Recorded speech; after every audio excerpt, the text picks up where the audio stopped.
Diawali dari hobi berjualan sejak duduk di bangku SMP, Apridayani saat ini berada di posisi puncak karirnya sebagai pebisnis. Lewat gerai warung Bunda Amanda, Apridayani dalam sebulan omsetnya sudah bisa menembus 100 sampai dengan 150 juta.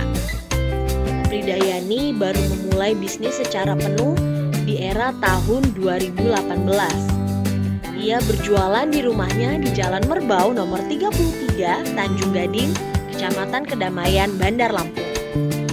Tokonya mulai beroperasi jam 7 pagi sampai dengan jam 6 sore.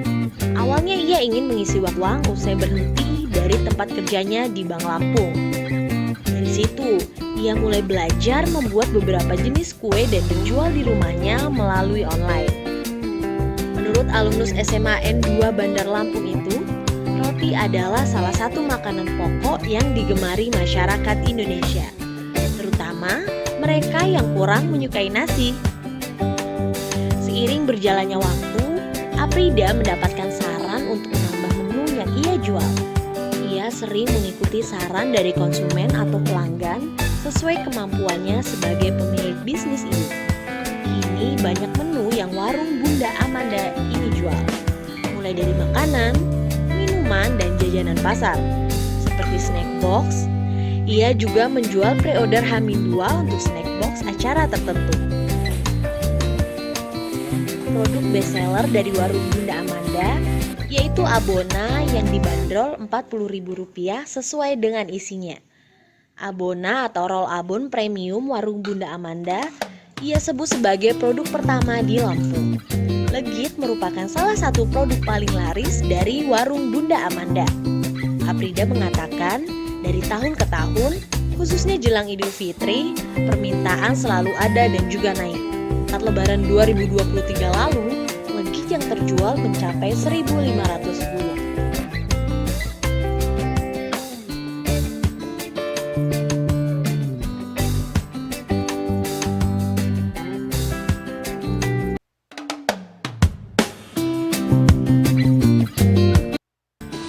Saya Apridayani, owner dari warung Bunda Amanda.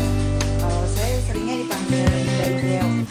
Kenapa namanya usaha kita warung Bunda Amanda? Karena ini anak saya ada yang namanya Amanda. Itu anak perempuan saya, yaitu anak kedua saya. Ini kita mulai dari tahun, kalau saya awalnya sih saya sukanya jualan gitu sih, dari kecil saya memang suka jualan gitu. Tapi saya untuk memulainya itu tahun 2016. Tapi tahun 2016 itu nggak serius karena saya masih nyambi sambil kerja gitu. Jadi saya sambil kerja, terus saya juga buat terus open order dulu gitu. Yang serius ya. Sekali itu setelah saya resign dari satu perusahaan, dari satu perbankan ya di Lampung. Saya resign tahun 2019 akhir. Nah, setelah tahun 2019 akhir itu saya mulai yang mau saya kerjakan gitu, karena saya biasa kerja dan biasa aktif gitu. Karena saya biasa aktif, saya bingung gitu apa ya mau saya jual lagi gitu. Kalau saya jualan sih sudah sering dari kecil tadi ya, tetapi semakin kesini saya kan saya apa nih yang perlu saya kerjakan setelah saya resign gitu. Akhirnya saya coba dia untuk belajar gitu, untuk kursus lagi gitu, kursus buat roti, buat makanan, terus kita buat pempek. Awalnya tahun 2016 saya memproduksi pempek karena saya suka pempek dan anak-anak juga suka pempek, sekeluarga suka pempek, dan siapa sih nggak suka pempek. Akhirnya saya mencoba untuk buat pempek dan saya kursus dulu tentunya ya, karena saya tidak ada latar belakang dan basic masak-memasak gitu. Karena saya dari kuliah saya itu dari pertanian dan saya bekerja di perbankan, jadi saya nol banget deh untuk masalah masak-memasak. Jadi benar-benar saya nekat banget gitu untuk belajar masak, tuh saya nekat banget, dan banyak orang nggak percaya bahwa ternyata saya bisa juga jualan makanan yang memang saya produksi sendiri gitu. Contohnya tadi seperti itu setelah saya produksi pempek ya, berjalannya karena karena nyambi sambil bekerja, jadi ya seperti itu sih, open order aja, terus itu off lagi gitu. Terus saya juga pernah pai pisang gitu, karena pai pisang sepertinya kansnya banyak, dan alhamdulillah saya juga produksi pai pisang, alhamdulillah angkanya melejit juga. Seperti pempek itu saya 10.000 pieces itu saya selama 2 bulan. Mungkin itu karena ketidakpercayaan teman-teman saya dan kerabat-kerabat, apa sih sebenarnya rasa pempek saya itu gitu, apa sih rasa buatan tangan saya, seorang ideo yang nggak bisa masak gitu. Tapi ternyata penasaran mereka itu membuat menghasilkan gitu ya, menghasilkan cuan bagi saya. Jadi mungkin untuk teman-teman yang misalnya nggak bisa masak gitu, atau disepelekan orang, itu jangan khawatir, tetap aja berusaha maksimal, karena masalah rezeki adalah urusan Allah Subhanahu wa Ta'ala. Jadi sampai saya jual pempek 200-an ribu ya, ternyata 10.000 itu 10.000 lebih kalau kita pernah hitung-hitung ya. Terus saya juga pernah jualan pai pisang, saya juga jualan yang lain-lain gitu. Setelah saya resign, sebelum saya resign, saya mencoba untuk kursus-kursus yang lain. Sepertinya saya menarik juga itu kursus roti ya, karena roti itu siapa sih yang nggak suka roti juga ya, karena pilihan gitu ya, pilihan kita yang lain itu, oh kalau nggak suka makan nasi, kita pasti makan roti gitu ya. Karena anak-anak saya pribadi, mertua saya itu suka banget gitu dengan roti. Jadi gimana ya kalau kita buat roti juga gitu. Tadinya saya nggak niat untuk jualan gitu, tapi karena jiwa jualan saya yang tinggi, jadi apa aja yang saya ada itu pengen saya jual gitu. Ternyata saya juga nggak semudah itu untuk menemukan roti yang baik, yang bisa dijual, yang bisa dengan kriteria bisa dijual gitu. Kalau untuk dimakan aja mungkin bisa, tapi setelah beberapa kali gitu saya remet terus dengan guru saya, itu saya bisa 4 kali tuh remet dalam kursus roti gitu, karena memang roti itu unik gitu, perlu pengembangan dan proses-proses yang panjang. Alhamdulillah sampai saat ini kita best seller kita yaitu roti roll abon ya. Roll abon itu best seller kita itu kita namakan abona. Abona itu supaya pengucapannya mudah saja, karena kalau anak-anak kecil juga mengucapkan abona gitu mudah. Jadi kita call name-nya abona, yaitu best sellernya warung Bunda Amanda, yaitu roti roll abon ya, abona. Terus selain itu kita juga ada pempek tadi ya, ada dimsum. Terus karena keinginan customer, oh ada nggak sih dimsum? Oke, kita ada dimsum juga ya. Terus itu ada nggak sih jajanan pasar gitu? Kita kursus lagi juga, kita upaya lagi juga untuk belajar jajanan pasar lainnya. Alhamdulillah sampai saat ini kita dipercaya oleh Pemda Provinsi, yaitu kita baru saja September ini tanggal 14 sampai dengan tanggal 19 September kita dipercaya oleh Pemda Provinsi dan Panitia Jambore Nasional ya, Panitia Jambore Nasional Jantung Indonesia. Kita dipercaya untuk menyelesaikan snack box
melakukan hal itu sulit mungkin untuk beberapa orang yang berisik mulut. Nah, kita ambil mau ininya ya, apa namanya, kesibukan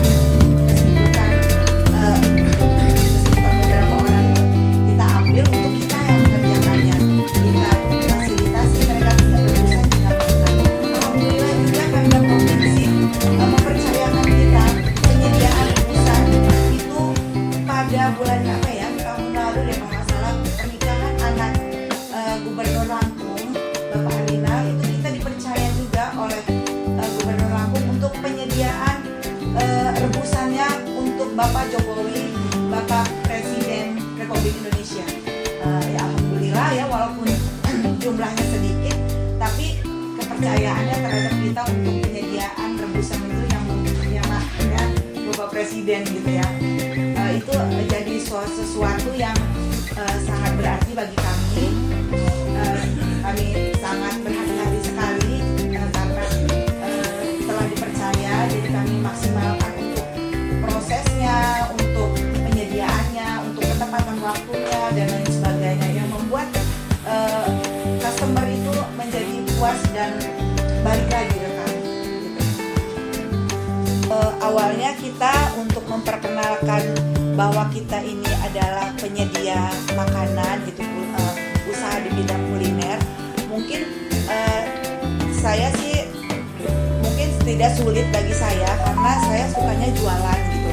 Jadi beberapa teman-teman itu udah tahu gitu saya sukanya jualan, tapi untuk jualan makanan itu mungkin baru kali ini dan saya seriuskan setelah saya resign dari perusahaan yang sebelumnya. Mungkin pada saat itu saya membuka warung Bunda Amanda ini dengan serius itu di tahun 2020. 2020 adalah awal kita COVID ya. Nah, di awal COVID itu mungkin bagi sebagian teman-teman dan termasuk saya itu sesuatu yang sulit gitu, karena kita nggak boleh berkumpul, kita nggak boleh untuk menyediakan makanan tuh harus hati-hati, orang nggak percaya gitu ya Pak, karena makanan itu kan harus higienis. Jadi mungkin kendala kita harus memberikan kepercayaan terhadap customer itu, bagaimana mereka meyakinkan mereka bahwa di warung Bunda Amanda ini bisa menyediakan makanan yang higienis, yang tepat guna, yang sehingga walaupun dalam keadaan COVID kita tetap bisa menyediakan makanan yang higienis dan dapat dikonsumsi orang banyak. Alhamdulillah itu teman-teman itu yakin dengan saya, karena selama ini mungkin kredibilitas saya dalam menyajikan semuanya selama ini bukan hanya makanan itu bisa dipercaya. Jadi mereka pun percaya dengan apa yang saya apa yang saya kelola. Jadi teman-teman itu satu orang itu kan pada saat itu orang COVID semua, misalnya satu kawannya bisa 15 COVID semua. Nah, jadi satu orang itu mengirimkan 15 kawan-kawannya paket makanan. Kita buat paket-paket namanya paket kirim-kirim ya. Namanya paket kirim-kirim itu untuk kirim-kirim ke sahabat yang terkena COVID. Kita siapkan ucapannya, kita siapkan packingnya secara higienis. Pokoknya teman-teman itu bisa yakin kepada kita, dan mereka hanya tinggal WA aja, tinggal pesan aja. Ternyata mereka santai aja di rumah, mereka telah memberikan pengiriman itu secara santai aja. Mereka hanya Dew kirim ya 15 paket ke si ini, alamat ini, kontak person ini. Nah, dengan begitu kita yang proses di sini.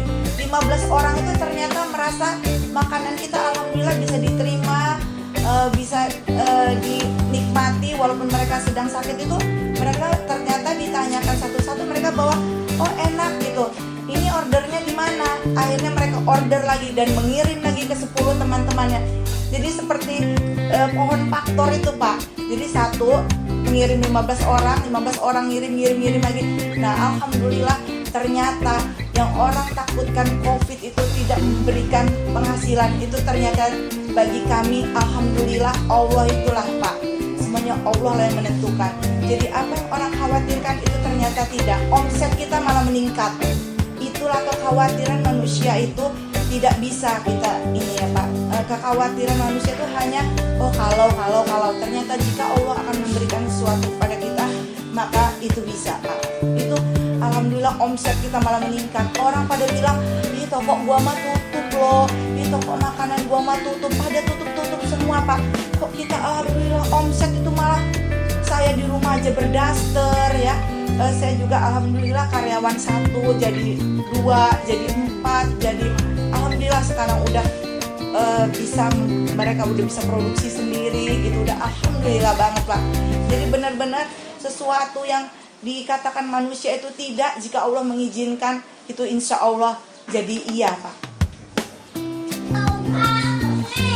Modal kita itu dari tabungan-tabungan sisa-sisa kita di ini ya waktu kerja dahulu ya Pak. Karena saya upayakan tidak pinjam ke sana sini, sabar aja gitu untuk modal itu kita dari waktu ke waktu itu kita mempersiapkannya dengan sabar. Yang ada dulu, mana yang ada kita misalnya nggak ada mesin, kita nabung dulu, nanti dari hasil nanti kita nabung lagi gitu, baru kita beli gitu. Jadi kita memang harus sabar dan tawakal Pak. Kalau kita sebagai UMKM, kita sebagai pemula kita harus sabar dan tawakal, itu penting sekali bagi UMKM pemula ya. Dan kalau kata saya sih bagi seluruh UMKM, karena kalau kita nggak sabar maka kita akan cepat stres. Kadang kita laku, kadang enggak. Benar-benar rezeki itu adalah Allah yang menentukan gitu. Kalau kita nggak sabar maka ya itu Pak, kita akan cepat-cepat tutup, cepat-cepat ganti lagi usaha. Oh kok yang ini nggak laku ya ganti lagi lah, kalau ini nggak laku ya ganti lagi. Jadi intinya sabar dan tawakal. Terus untuk ekspansi ya insya Allah mudah-mudahan atas izin Allah, jika Allah ridho ya kita rencananya ekspansi. Tapi untuk sementara ini kita untuk fokus dulu di perbaikan produk dan perbaikan pelayanan, dan memperbaiki segala yang kita juga baru mulai gitu. Jika misalnya Allah meridhoi kita ya insya Allah kita mau ekspansi sih Pak. Siapa sih Pak yang nggak mau ekspansi?